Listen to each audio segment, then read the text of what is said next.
नमस्कार, मैं हूं आकांक्षा और आप देख रहे हैं IBC 24 मध्य प्रदेश से जुड़े हमारे खास बुलेटिन मेरा मध्य प्रदेश में आप सभी का स्वागत है। तो शुरुआत करते हैं मध्य प्रदेश के कोरोना अपडेट के साथ। तो मध्य प्रदेश में भले ही कोरोना के नए केस सामने आ रहे हों, लेकिन रिकवरी रेट ने भी रफ्तार पकड़ ली है। आज मध्य प्रदेश में 168 नए कोरोना मरीज मिले, लेकिन आज ही 224 कोरोना मरीज डिस्चार्ज भी हुए हैं। अब तक कुल 5,445 मरीज ठीक हो चुके हैं। तो वहीं प्रदेश में अब 2,772 एक्टिव केस है। वहीं मौत का आंकड़ा 371 तक जा पहुंचा है। इंदौर में 27 नए मरीज के साथ कुल एक्टिव केस 1,324 हो गए हैं। भोपाल में 41 नए मरीज के साथ 435 एक्टिव केस है। वहीं उज्जैन में आज 2 नए कोरोना केस सामने आए हैं और एक्टिव केस 131 है। फिलहाल नीमच में अब कोरोना के मामले तेजी से बढ़ रहे हैं और यहां एक्टिव केस 156 हो चुके हैं। वहीं सागर में 94, जबलपुर में 98, बुरहानपुर में 41 कुल एक्टिव केस हैं। तो कोरोना का अपडेट हम आपको बता रहे हैं। मध्य प्रदेश का तेजी से अगर इजाफा हो रहा है कोरोना के मरीजों में, तो वहीं जो रिकवरी रेट है वो भी तेजी से रफ्तार पकड़ रही है। आज 168 नए कोरोना मरीज मिले हैं, तो वहीं आज 224 कोरोना मरीज डिस्चार्ज भी हुए हैं। और ज्यादा जानकारी के लिए बात करेंगे हमारे सहयोगी सुधीर से। सुधीर, मध्य प्रदेश के कोरोना अपडेट की अगर बात की जाए तो आज जितने मरीज मिल रहे हैं उससे कहीं ज्यादा मरीज डिस्चार्ज भी हुए हैं, यानी कि जो रिकवरी रेट है उसमें तेजी से उछाल देखा जा रहा है। एक ये अच्छी खबर है। देखिए, बिल्कुल आकांक्षा बात कर रहे हैं रिकवरी रेट को लेकर अच्छी खबर है, पर लेकिन आज के जो आंकड़े हैं वो मध्य प्रदेश के लिहाज से चिंताजनक कहे जा सकते हैं। अकेले भोपाल में अगर बात करें तो लगभग 61 से ज्यादा कोरोना पॉजिटिव मरीजों की जो रिपोर्ट है वो आज सामने निकल कर आई है। लिहाजा भोपाल के अंदर एक साथ इतना बड़ा उछाल जिस तरीके से अनलॉक किया गया है उसको मद्देनजर देखा जा रहा है और ये माना जा रहा है कि जैसे जैसे बाजार और दूसरी गतिविधियों में और ज्यादा तेजी देखने को मिलेगी, मरीजों की संख्या में इजाफा देखने को मिल सकता है। कुल मिलाकर अगर आज बात करें तो मध्य प्रदेश में 168 नए केस सामने निकल कर आए हैं और उनमें राहत की बात यह है कि 224 जो कोरोना के पॉजिटिव अभी तक केस थे जिनका इलाज अस्पताल के अंदर चल रहा था, उनको आज डिस्चार्ज किया गया है। कुल मिलाकर अब तक अगर बात करें तो मध्य प्रदेश के अंदर 5,445 जो मरीज है वो पूरी तरह स्वस्थ होकर अपने घर जा चुके हैं। और इसके अलावा एक्टिव केस की अगर संख्या की बात करें तो 2772 मध्य प्रदेश के अंदर एक्टिव केस है। हालांकि जो मौत का आंकड़ा है वो मध्य प्रदेश के अंदर 371 तक पहुंच चुका है। राहत की बात सरकार के लिए ये हो सकती है कि सरकार का जो दावा है कि बार बार रिकवरी रेट में सुधार देखने को मिल रहा है, लिहाजा आने वाले समय में रिकवरी रेट में और ज्यादा सुधार देखने को मिल सकता है। आधे से ज्यादा मरीज स्वस्थ होकर घर जा चुके हैं, लिहाजा आने वाले समय में गतिविधियों में और तेजी देखने को मिलेगी। पर लेकिन कोरोना मरीजों की संख्या में इजाफा जो है वो और भी आने वाले समय में ज्यादा देखने को मिल सकता है। शुक्रिया सुधीर पूरी जानकारी के लिए।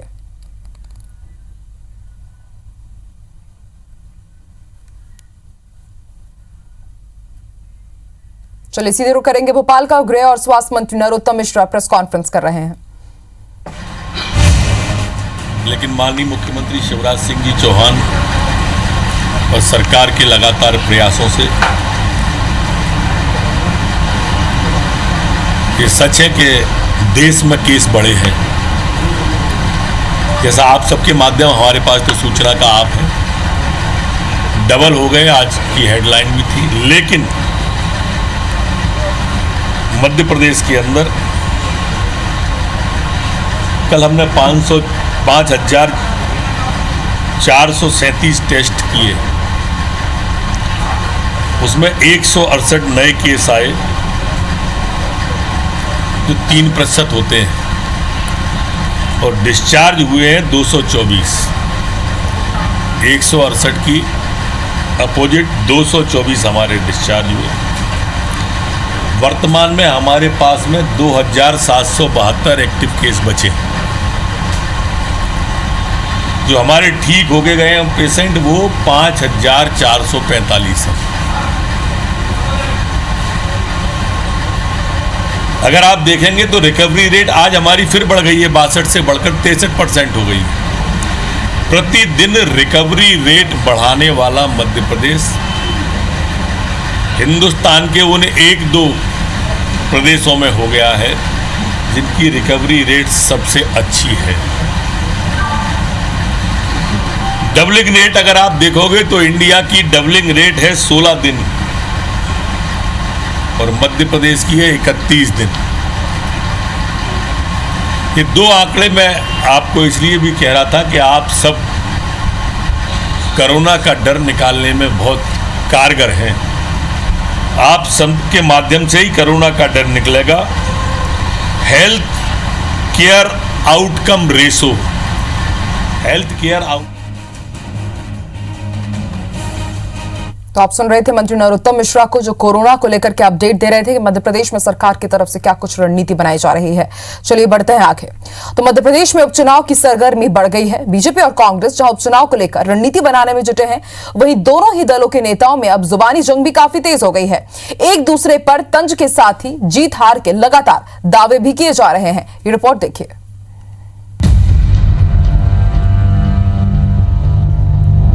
मध्य प्रदेश में 24 विधानसभा सीटों पर होने वाला उपचुनाव बीजेपी और कांग्रेस दोनों के लिए प्रतिष्ठा का प्रश्न बन गया है।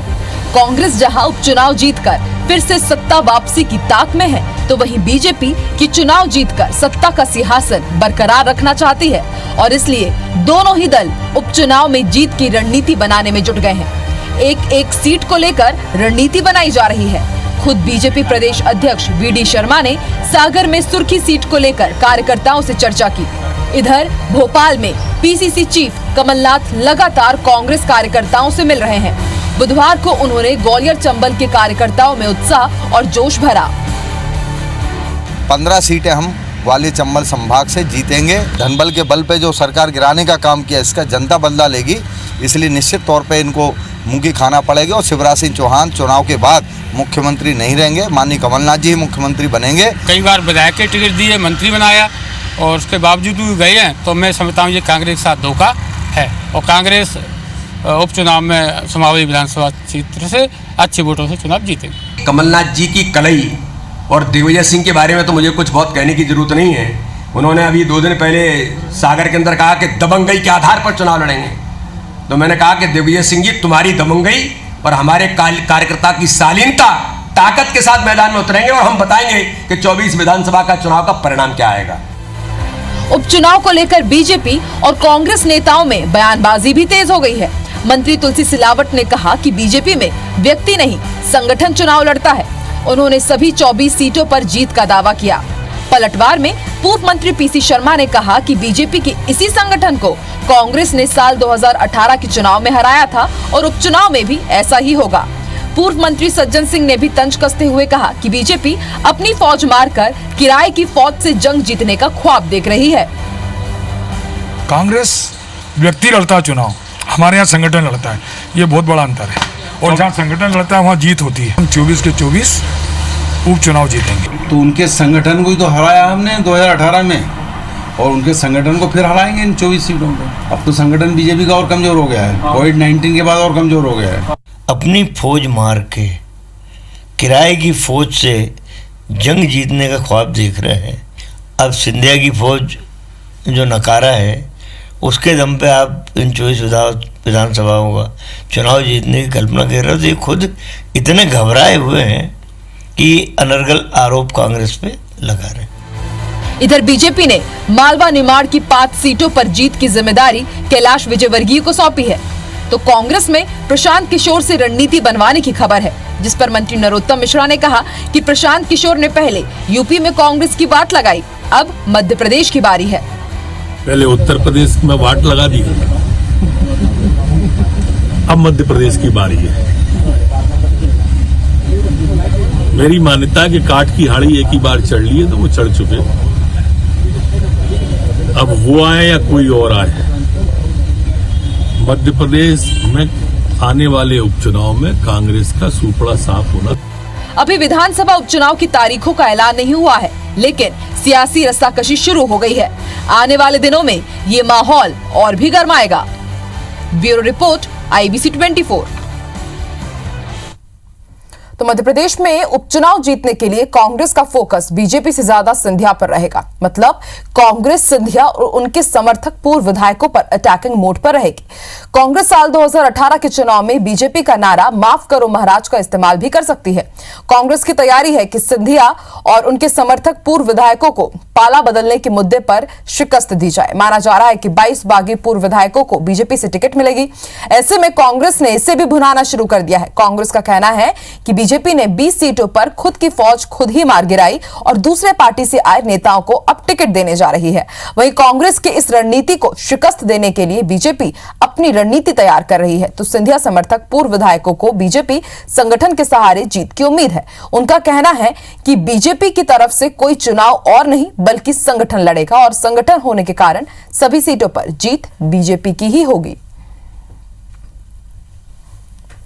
अपनी फौज मार के किराए की फौज से जंग जीतने का ख्वाब देख रहे हैं। आप समझ रहे कि अपनी बीजेपी की फौज तो मार दी तुमने 24 विधानसभा में। अब सिंधिया की फौज जो नकारा है उसके दम पे आप इन 24 विधानसभाओं का चुनाव जीतने की कल्पना कर रहे हो। तो ये खुद इतने घबराए हुए हैं। कांग्रेस व्यक्ति लड़ता है चुनाव, हमारे यहाँ संगठन लड़ता है, ये बहुत बड़ा अंतर है। और जहाँ संगठन लड़ता है वहाँ जीत होती है। और सबसे ज़्यादा जो हमारा भारतीय जनता पार्टी का योद्धा है, उनके नेतृत्व में हम 24 के 24 उपचुनाव जीतेंगे।